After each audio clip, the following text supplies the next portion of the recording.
culture always defaults to the worst behavior that we allow. And I think that that's true of our leadership as well. If we're not principled, if we're not self-aware, then certainly we're not going to show up in a healthy way. We're not going to show up as the best version of ourselves. So how then are we going to lead a healthy team?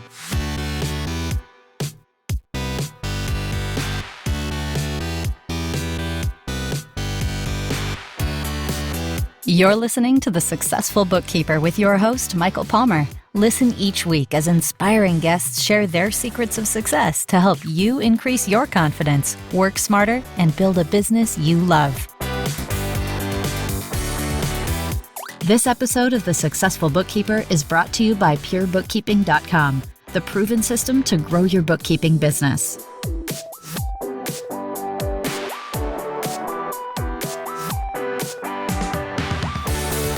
Welcome back to the Successful Bookkeeper Podcast. I'm your host, Michael Palmer, and today's show is going to be a fun one.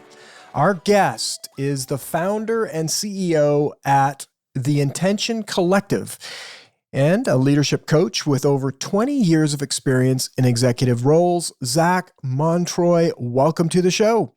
Thanks so much, Michael. Great to be here with you today.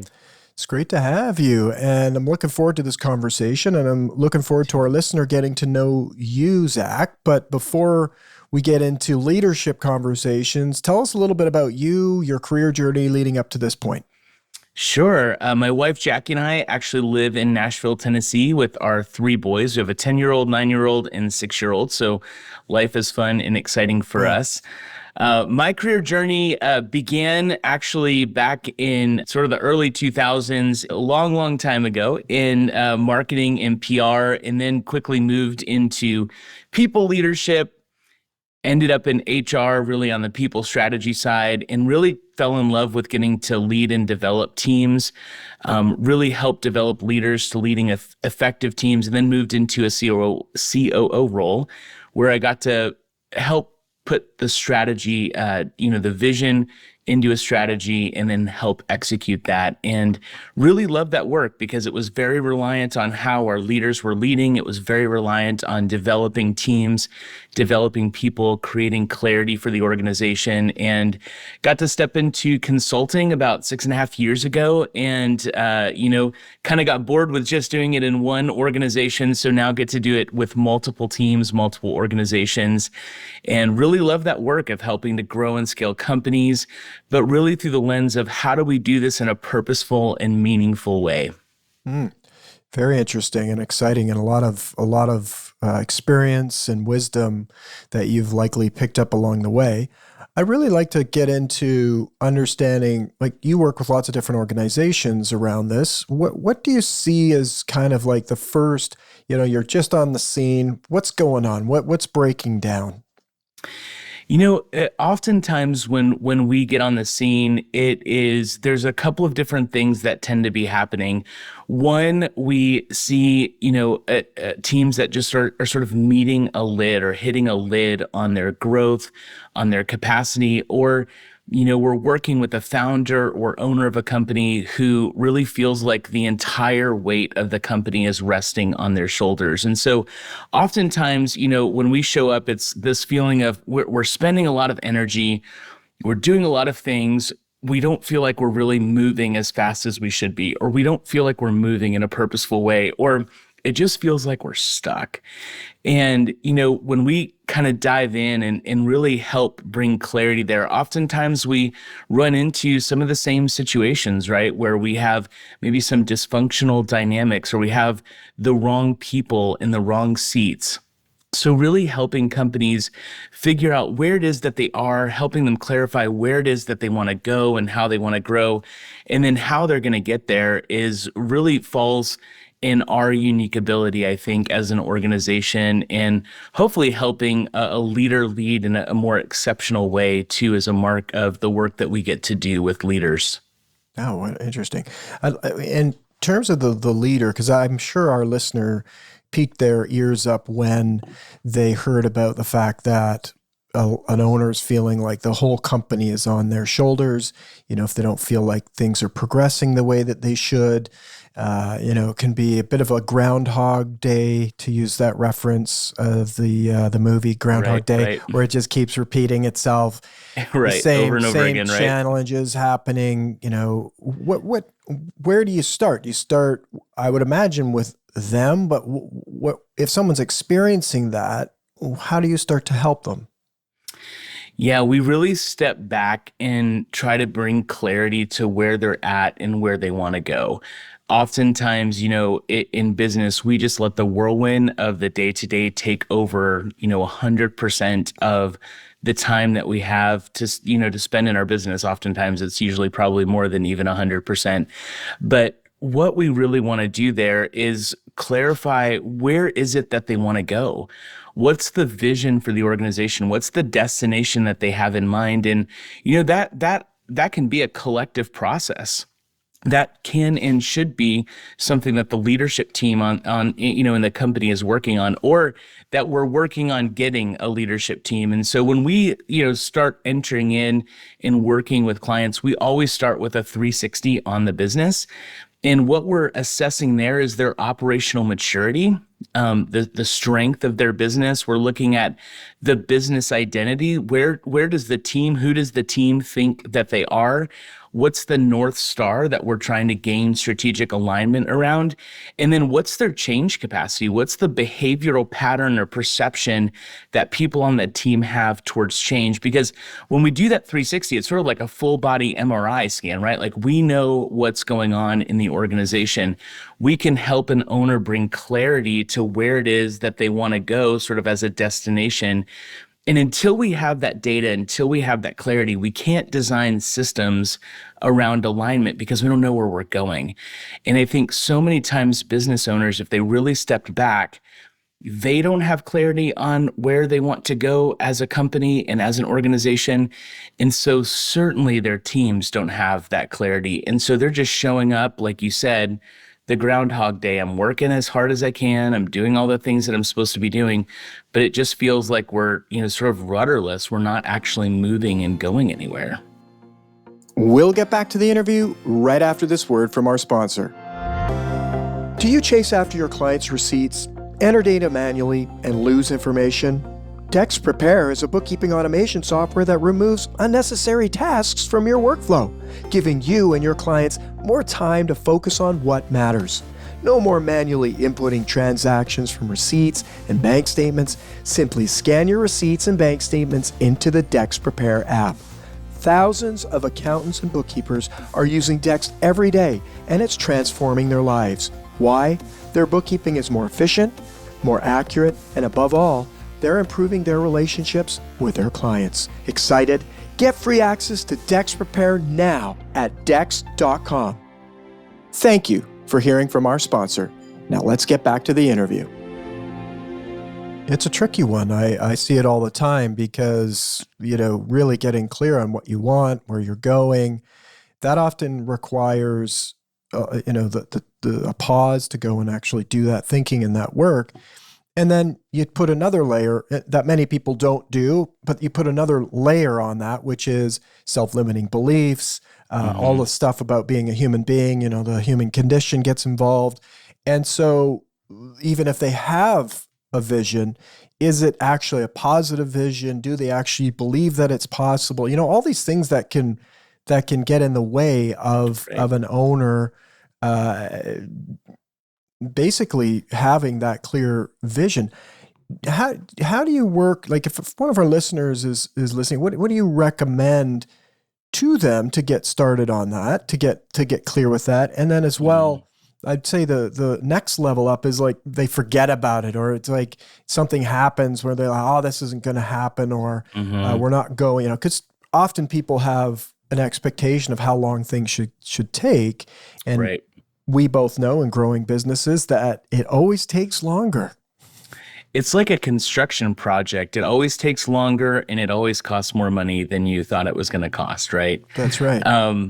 Yeah, I think going back to your question, which is such a good one, the work of leadership, the work of self-leadership is critically important, right? I love Brene Brown's quote, "Who you are is how you lead." And really what she's talking about there is the work of being inwardly sound as a leader, the work of being holistically healthy, of being self-aware, of being principled, of being thoughtful, of, not being impulsive in our decision-making. And that requires a lot of work. If we're not working on ourselves in how we lead, how we show up, how we're managing our teams and companies, certainly we're likely not going to have a healthy team, a healthy company in the long term. Culture always defaults to the worst behavior that we allow. And I think that that's true of our leadership as well. If we're not principled, if we're not self-aware, then certainly we're not going to show up in a healthy way. We're not going to show up as the best version of ourselves. So how then are we going to lead a healthy team? Very interesting. That's an interesting quote. The culture, say that again, culture shows up, I'm good. Culture always defaults to the worst behavior that we allow on our teams. Culture always defaults to the worst behavior that we allow. That's a beauty. And I imagine there's a lot of bad behaviors being allowed in all of our businesses and our families and our relationships with our friends and whatnot. And it does show up. It does show up. So how, if we're not aware that we're allowed, because even just saying that, it's like if our listener right now were to go, okay, wait a second, what is one of those behaviors that we know we shouldn't allow, but we allow? That would be revealing just in itself. Yeah. And I think that may mean that we need to step back and do a little bit of, an awareness check and really an audit of what are the positive behaviors that we're allowing. Oftentimes, those are the attributes of the culture that we hope that we're achieving. But, if that's on a spectrum, those are the best things about us. What are the worst things about our culture? What are the behaviors that we're allowing that are dysfunctional, that could be toxic, that, we have not had the courage to confront? Because, if we're on a team together and, you're showing up every day, doing your best, and I'm, rolling in, an hour late for work and leaving 2 hours early, and you're producing twice what I produce, and, I gossip and back channel and talk about how terrible you are or whatever, why are you going to continue to show up in that way? Why are you going to continue to show up with integrity and work ethic? Because, hey, our boss is paying us similar, and, I'm getting to, work half the time that you are, put in, a quarter the amount of effort. Why should you continue to do what you're doing when the boss is allowing me to do what I'm doing? That's why it always defaults to the worst behavior that we allow, because we look around us and we say, like, well, it's not really worth it, right? If they can get away with that, why can't I? And maybe it's not even as overt as that, but it always continues to throttle down to that, close to that worst behavior that we allow. That's right. It's an erosion, really, that's happening. Absolutely. And I think it's, we often talk about how clients treat staff, different things that get tolerated over time. And that's another angle. It's not just how we're behaving, but it's how we allow others to behave with us and how we interact with people. So a really interesting one, and I think one that can be another piece of that evaluation and review and self-reflection of who we're being and what we're doing, but also how our individual players in our organization are behaving. Right, absolutely. And I love what you said about clients there too, right? If we tolerate this behavior from a client, as an employee, do I really believe that you have my best interest in mind? If you're allowing that to get abusive or destructive or toxic, we're going to give permission to the worst possible behaviors, and that's going to really define, how we even interact together as a team.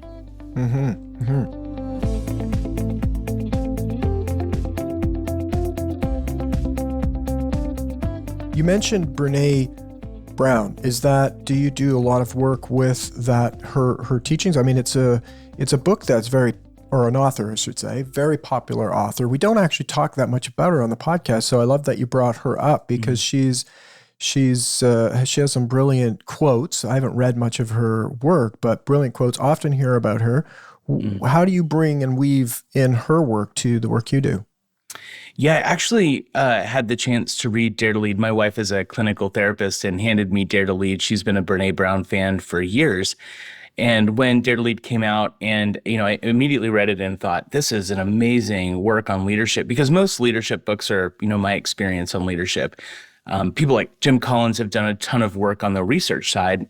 Brene paired both of those things together. It was empirical data and research on what does exceptional leadership look like? What are the results of that? What do those teams look like? How are those skill sets embedded in teams and leadership experience at the same time?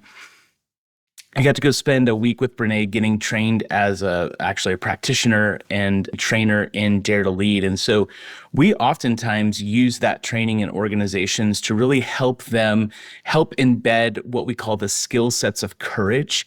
That's what they found in the research. The most exceptional leaders, the best teams, embodied this sense of courage in the work that they did. They had the courage to confront harsh realities. They had the courage to innovate.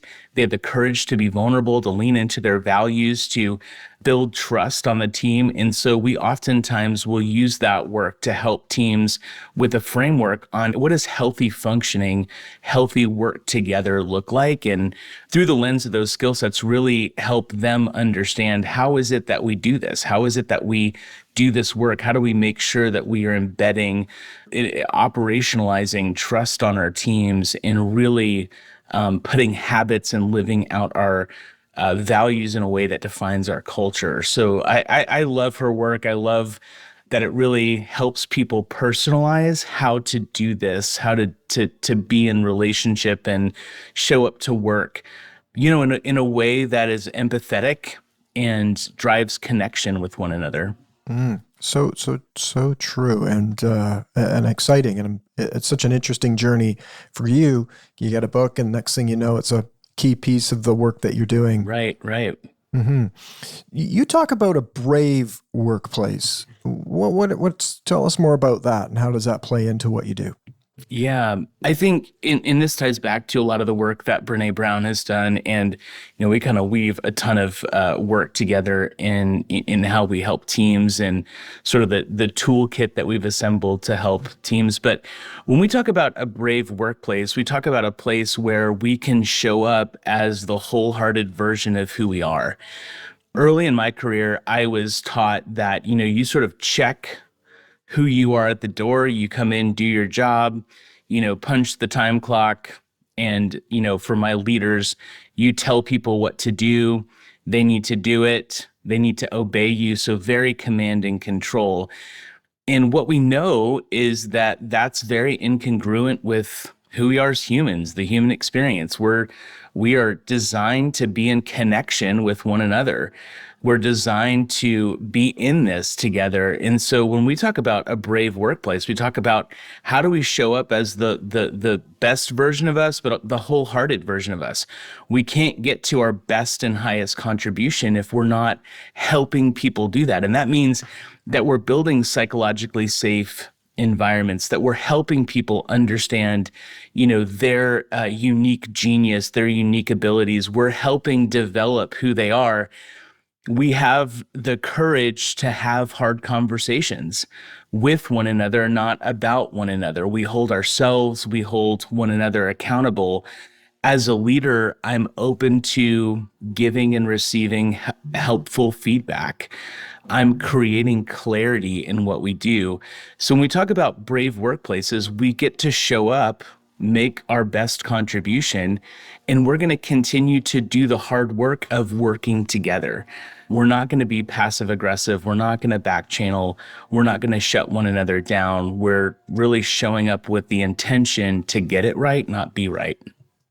Very cool. I love that. I think it really, for me, as I'm listening to you, highlights that, in a large organization, there's many, many people, and you can have individually, your impact is one of, let's say it's a 100-person organization. So it's like if you put, one tea bag in 100 gallons, it's going to impact so much, right? But there's all these different tea bags coming in there. This analogy is going sideways on me here, but right.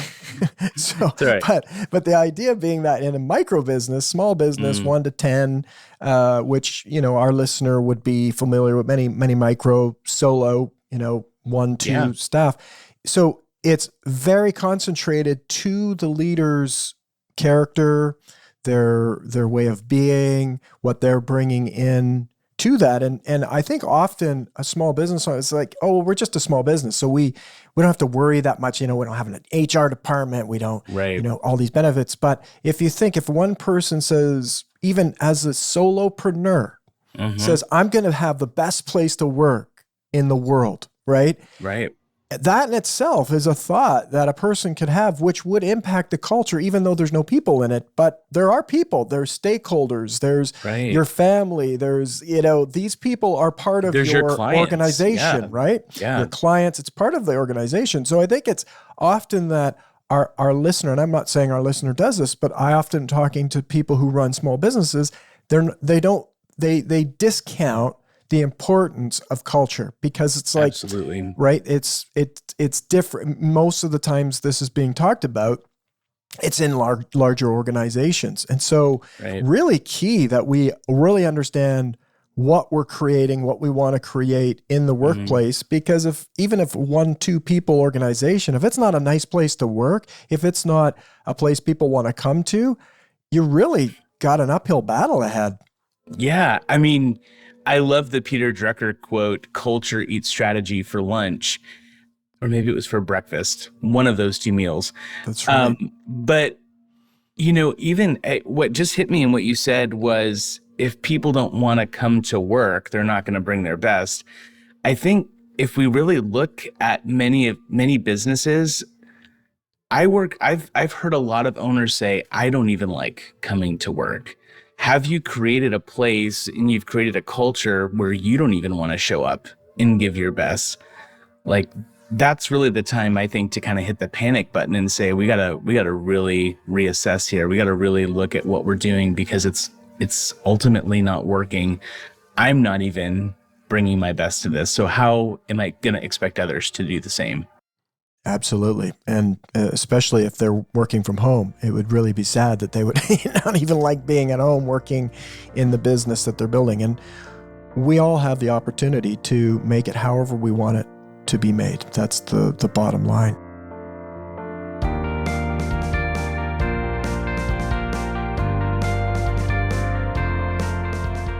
I'd really love to hear some stories from you and your work that you do in the Intention Collective team. When you're working with organizations, what transformations have you seen in organizations? Yeah, thanks for that question. When we start working with organizations, I think, first and foremost, we're really helping bring clarity to what's going on in the organization, really helping drive focus in where is it that we want to be when we sort of look 3 and 5 years out. Where do we want to go as a company? Where is it as, a leader, as the owner of a company? Where is it that I want to grow this thing to? And it, for many owners that we work with, it's not like rapid growth, and we don't even work with companies that just want to grow for the sake of growth. But I want to be, there's always that sort of list of other attributes, right? Like, I don't want this to be all on my shoulders. I want to have a team that enjoys and loves the work that they do. I want to make sure that we're profitable, that we, have a good pipeline, that operationally we're sound. And oftentimes we just list that stuff out and we're like, oh, well, we hope it happens. So then what we do is really help drive action to that strategy. We help say, okay, if this is where we want to be, what are the bets that we need to make this year to help us hit the right mile marker along the way in getting there? How do we make sure, after we even look at where we're going to be at the end of this year, what we help teams do is then say, well, what are we going to get done in the next 90 days? Let's start working this plan in 90-day sprints so that we're actually hitting the mile markers along the way. It's, we live in Nashville. My in-laws live in Michigan. We head up there every winter, I think most business owners, if we kind of use that illustration, are like, all right, I'm going to get in the car, drive to Michigan. 8 hours later, we're close to Dallas, Texas, and we're like, oh, man, we spent a lot of time in the car. The kids are getting restless. Wish we were in Michigan. And we get back in the car and start driving, and we hit Santa Fe, New Mexico next. What we help companies do is have a GPS that's sort of constantly pinging the satellite. Where is it that we want to go, and helping us navigate getting to that point. And it's hitting mile marker after mile marker that's going to help us get there. So that's the clarity that we bring. And it's not about, creating a strategic plan that you put on a shelf, but one that has action and is executable on teams. Yes. And I will say, I think your GPS was maybe right when it was taking you south in the winter and not to Michigan. I know. We moved down here from Chicago. I like the snow the week of Christmas, and then I'm done with it. So right. I would agree with your assessment there. Perfect. But yes, definitely love the analogy. I think many businesses get off track so easily and stay there and stay Absolutely. Doing circles around where they are, and it takes something. Growing a business is not an easy feat, and so it takes work and thought and really, you can end up with anything down the track. So if you're not really clear about what that is and committed to actually building that, then you will end up with kind of a random thing. Yeah, absolutely. So if people wanted to get to know more about the work that you do you have some templates, or maybe you could have some starter exercises that people could do on their own to use your philosophy in their business? We do. We have a couple of downloads. One is called it's a free template for a killer strategy. So it helps you build out that vision, helps you start to bring clarity there. We also have a free diagnostic on our website, as well as in addition, a couple other PDFs that really help you understand, how do you build out a roadmap? How do you build out a scorecard that's compelling to your team? So they can head over to intentioncollective.co. All of that's free. We even offer a free 45-minute coaching session to walk through what you found in your diagnostic, or walk through what you found in building out your roadmap. Nice. So I would say that you had mentioned a situation where they could hit the panic button, which was, you don't even like coming to work and you're the owner, right? That if anyone's experiencing where they feel that, or their culture isn't well, or employees or team members are not engaged, or it's not going the way that they should, these are great resources to get a start on that. Absolutely. And I think really helping you bring clarity and control so that you can get to breakthrough for your company, for your team. That's what we love helping business owners do. Beautiful. Well, this has been an absolute treat, Zach. Really appreciate you being on the show and sharing your wisdom and your experiences with us. On behalf of our listener, we thank you. Thanks so much, Michael, for having me on. It was great to be here today. Beautiful. The pleasure is all ours. And with that, we wrap another episode of the Successful Bookkeeper podcast. To learn more about today's wonderful guest and to get access to all sorts of valuable free business building resources, you can go to thesuccessfulbookkeeper.com. Until next time, goodbye.